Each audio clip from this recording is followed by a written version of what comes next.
IAS institute నిర్వహిస్తున్న all India scholarship exam pass అవ్వండి. 2 years ఫీజులో 50% మాత్రమే పే చేయండి. ఐపీఎల్ వేలం మొదటి రోజు ఉత్కంఠగా సాగింది. నచ్చిన ఆటగాళ్లపై ఫ్రాంచైజీలు కోట్లు గుమ్మరించాయి. తొలి రోజు వేలంలో 10 జట్లు మొత్తం 72 మంది ఆటగాళ్లను కొనుగోలు చేశాయి. అత్యధికంగా రిషబ్ పంత్ను లక్నో సూపర్ జైంట్స్ 27 కోట్లకు సొంతం చేసుకుంది. ఇప్పటివరకు ఐపీఎల్ హిస్టరీలో ఇదే రికార్డ్. ఇక మరో ఇండియన్ ఆటగాడు శ్రేయస్ అయ్యర్ కూడా భారీ ధరకు అమ్ముడయ్యాడు. పంజాబ్ కింగ్స్ జట్టు శ్రేయస్ అయ్యర్ను 26.75 కోట్లకు దక్కించుకుంది. దీంతో ఐపీఎల్ చరిత్రలో రెండో ఖరీదైన ప్లేయర్గా అయ్యర్ నిలిచాడు.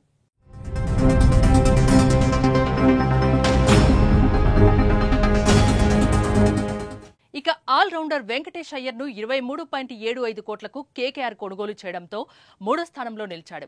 వెంకటేష్ అయ్యర్ కోసం ఆర్సీబీ, కేకేఆర్ మధ్య తీవ్ర పోటీ జరగ్గా చివరికి కేకేఆర్ దక్కించుకుంది. స్పిన్నర్ చాహల్ సైతం జాక్పాట్ కొట్టాడు. 18 కోట్లకు పంజాబ్ కింగ్స్ కు అమ్ముడై ఐపీఎల్ చరిత్రలోనే అత్యంత ఖరీదైన స్పిన్నర్ గా నిలిచాడు. హర్షదీప్ సింగ్ ను కూడా పంజాబ్ కింగ్స్ 18 కోట్లకు దక్కించుకుంది.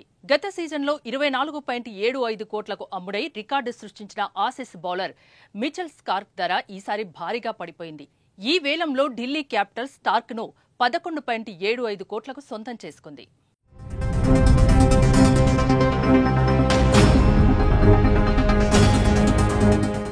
ఇక మన సన్ రైజర్స్ హైదరాబాద్ ఎప్పట్లాగానే వేలంలో బౌలర్ల కోసం పోటీ పడింది.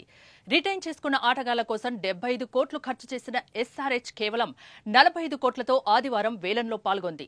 మొత్తం 8 మంది ఆటగాళ్లను కొనుగోలు చేసింది. 2 కోట్లు బేస్ ప్రైజ్ ఉన్న వికెట్ కీపర్ ఇషాన్ కిషాన్ ను 11.25 కోట్ల కొనుగోలు చేసింది.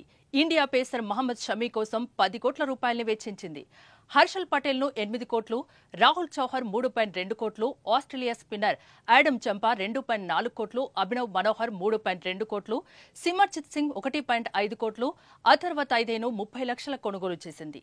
ఎస్ఆర్హెచ్ వద్ద ఇంకా 5.15 కోట్లు మాత్రమే మిగిలున్నాయి. వాటితోనే సోమవారం వేలంలో పాల్గొనబోతుంది.